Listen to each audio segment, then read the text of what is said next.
भूमिका रवीना टंडन को सौंपी गई और फिल्म के लोकप्रिय संगीत तू चीज बड़ी है मस्त मस्त गीत के बाद वह मस्त मस्त गर्ल के उपनाम से मशहूर हुई। हेलो दोस्तों, आज मोहरा मूवी की कहानी सुनेंगे और चैनल पर नए हैं तो सब्सक्राइब जरूर कर लीजिएगा।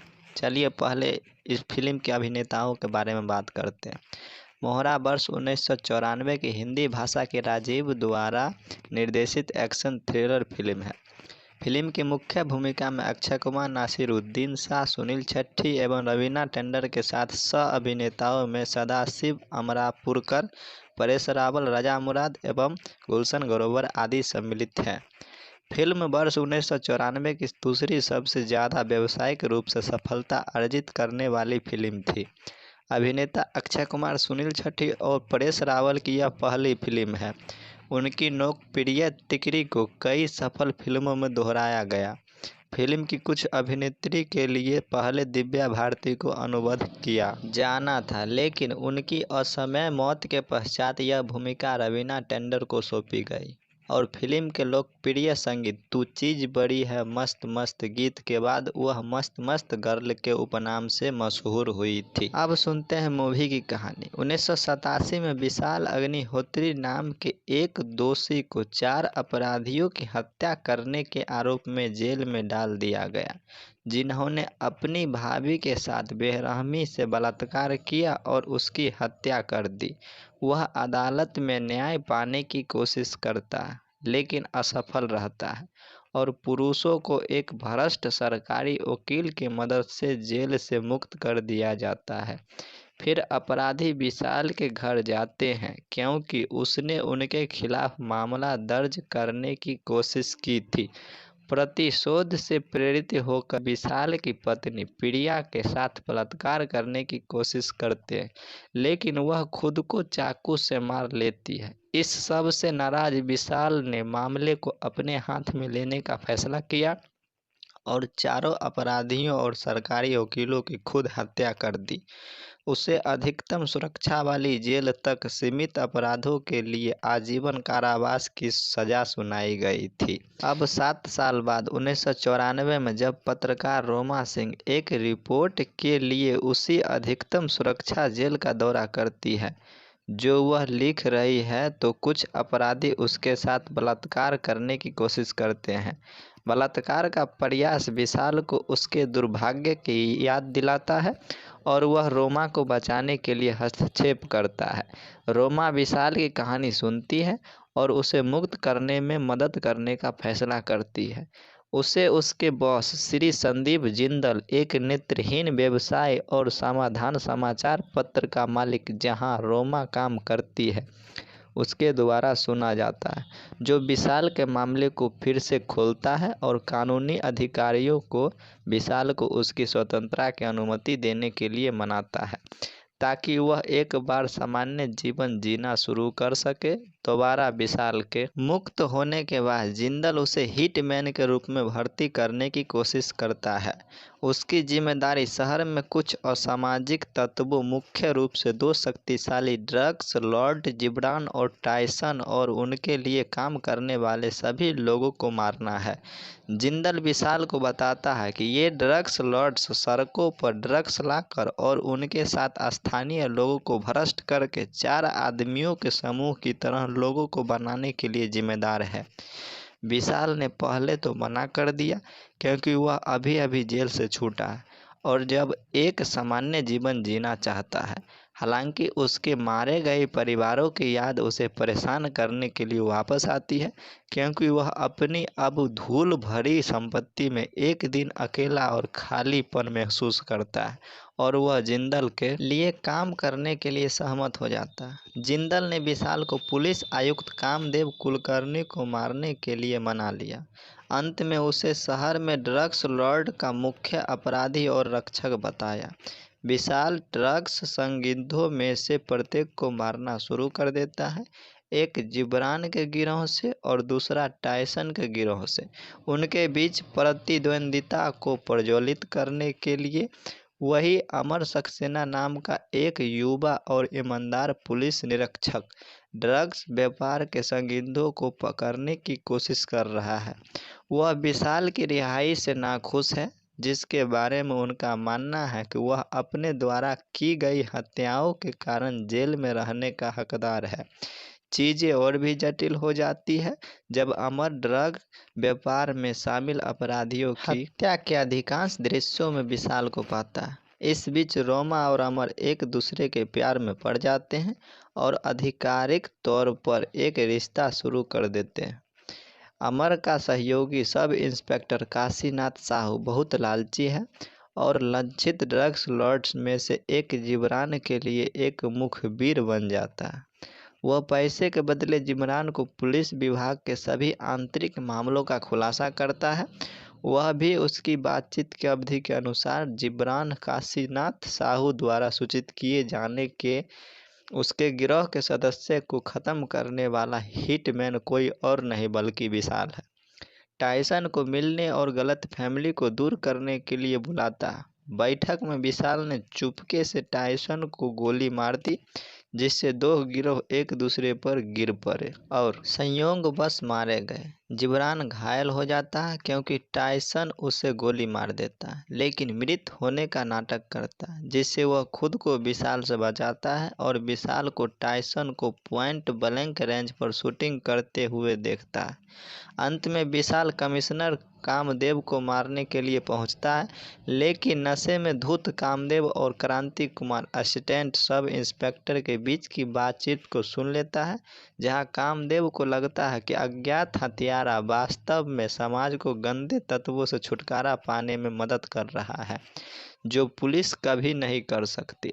कानूनी खामियों और सबूतों की कमी के कारण और विशाल, जिसका करियर लगभग नष्ट हो गया है, जैसे निर्दोष दोषियों को पुलिस बल में भर्ती किया जाना चाहिए। विशाल का हृदय परिवर्तन होता है और वह कामदेव को मारने से इनकार कर देता है। अगले दिन अपने लॉज में अपने बॉस से मिलने पर विशाल ने बताया कि अधिकांश असामाजिक तत्वों का सफाया कर दिया गया है, लेकिन कामदेव को बख्शा जाएगा।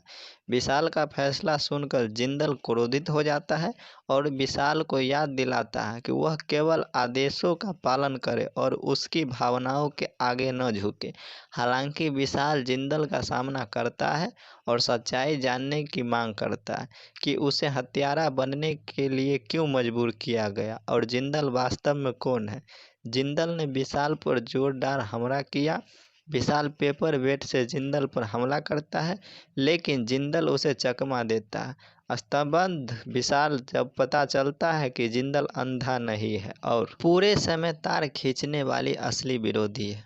विशाल जिंदल को तुरंत मारना चाहता है, लेकिन अचानक जिब्रान आता है और जिंदल को बचा लेता है। विशाल को जिंदल और जिब्रान द्वारा पकड़ लिया जाता है और कैद कर लिया जाता है, जो कि जिंदल के साथ मिलकर होने वाला खुलासा करता है। जिंदल ने विशाल को अपने अतीत के बारे में बताया। उन्होंने अपने युवावस्था में जिब्रान और टाइसन को मूर्तिमान कर दिया, लेकिन उनसे बड़ा बनना चाहते थे। इस प्रकार उन्होंने अपना प्रतिद्वंदी बना लिया। यह स्वीकार करता है कि उसने अपनी पत्नी पूजा और इंस्पेक्टर करण सक्सेना की हत्या अपने भ्रष्टाचार की सच्चाई को छिपाने के लिए की और पुलिस को अपनी राह से हटाने के लिए अपने अंधेपन का नाटक किया। वर्षों से जिंदल अपने अंडरवर्ल्ड ड्रग्स साम्राज्य के माध्यम से अमीर और शक्तिशाली बन जाता है, जबकि एक अच्छे स्वभाव वाले अंधे व्यवसायी और समाधान के मालिक के रूप में अपना मुखौटा बनाए रखता है। जिंदल जिब्रान विशाल को बम से लॉज में धांधली करके मारने के लिए छोड़ देता है। हालांकि विशाल मौत से बाल बाल बच जाता है और मदद मांगते हुए रोमा के घर पहुंच जाता है। कुछ मिनट बाद अमर आता है और स्थिति को गलत समझता है। वह रोमा पर विशाल के साथ अवैध संबंध होने का आरोप लगाता है और उसकी बात सुनने से इनकार कर देता है। विशाल अमर से भिड़ जाने पर सच बोलने की कोशिश करता है, लेकिन अमर उसकी बात मानने के लिए तैयार नहीं होता है। अंत में दोनों लापरवाही से एक दूसरे से लड़ने लगते हैं और अमर विशाल को बेहोश कर देता है, उसे जेल में डाल देता है। सब इंस्पेक्टर साहू, जिसे जीवरान द्वारा विशाल के बारे में महत्वपूर्ण जानकारी देने के लिए जिंदल लाया जाता है, उसे बताता है कि विशाल जीवित है और अगली सुबह तक अमर और कमिश्नर को पूरी सच्चाई बता देगा। रात में जिंदल रोमा के लिए अपने लंबे समय के आकर्षण का खुलासा करता है। इस प्रकार रोमा के अत्यंत आश्चर्य के लिए उसकी आंखों पर पट्टी बांधता है और उसका अपहरण कर लेता है। उपसंवादक सिद्दीकी, जो उसे बचाने की कोशिश करता है, जिंदल द्वारा मारा जाता है।